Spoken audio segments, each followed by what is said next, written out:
Ang sabi po ni Bibi Sara, ang fear ko, do we still have a country by 2028? Kasi the way we're going right now, palubog ng palubog ang Pilipinas.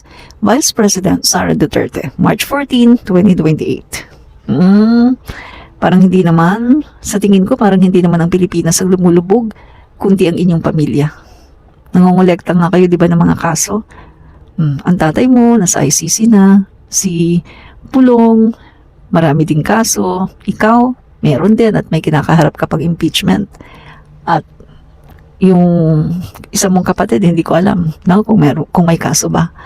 So, ito masasabi ko yung sinasabi mo na palubog ng palubog ang Pilipinas, parang taliwas eh. Hindi parang kundi talagang taliwas sa sinasabi mo. Kasi unti-unti na nga tayo nakakaahon mula sa kadiliman ng administrasyon ng iyong tatay. Kita mo nga, di ba? 2021 na ilagay tayo sa gray list. Pero ngayon, sa panahon ni PBBM, natanggal na tayo sa gray list. Ibig sabihin ito, mas maraming investors sa darating at yung mga OFW na magpapadala ng pera sa kanilang mga pamilya dito sa Pilipinas hindi na mahihirapan. Dahil wala na ang Pilipinas sa gray list, natanggal na.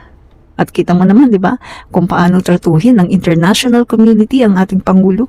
PBBM, talagang saludong-saludo sila sa ating Pangulo dahil sa kanyang paninindigan sa West Philippine Sea. At tingnan mo nga, napakababa pa ng inflation, which is 1.0 point of February's 2.1. 47.0 share. Meanwhile, housing, water, electricity, gas, and other fuels contributed a 0.3, 0.16.4, and restaurants and accommodation services contributed a 0.3, 12.9%. So ito, ang baba of food and beverage inflation was recorded at 2.6% in February 2025 from 3.8% in the previous month. So, ano itong sinasabi mo na palubog ng palubog ang ating bansa? At kita mo napakaraming investments. At tungkol sa energy ay talaga namang ina-address ng ating Pangulo ang energy problem ng ating bansa. Kita na meron na tayong kauna-unahang pinakamalaki sa buong mundo na solar farm with battery. Dito lang sa Pilipinas. Napakaraming mga binuksan na mga investments at napakaraming mga bagong pabrika, bagong mga buildings, tulay at mga trabaho. Kaya sinasabi mo na palubog ang Pilipinas, parang hindi naman. Alam mo, ito sasabihin ko sa'yo, Bibi Sara. Huwag masyadong maging negative, Huwag masyadong maging negative kasi lahat nagpa-fireback sa'yo. Lahat nagpa-fireback sa inyo, mga Duterte, Maging truthful lang tayo, Huwag mong hayaan na dahil sa galit mo, dahil sa bitterness mo, ay gagawa ka na ng fake news. At nga pala, i-address natin mga kaibigan yung sinasabi pa pala ni Bibi Sara na malamang di umano ay magkaroon ng dayaan sa 2025 election.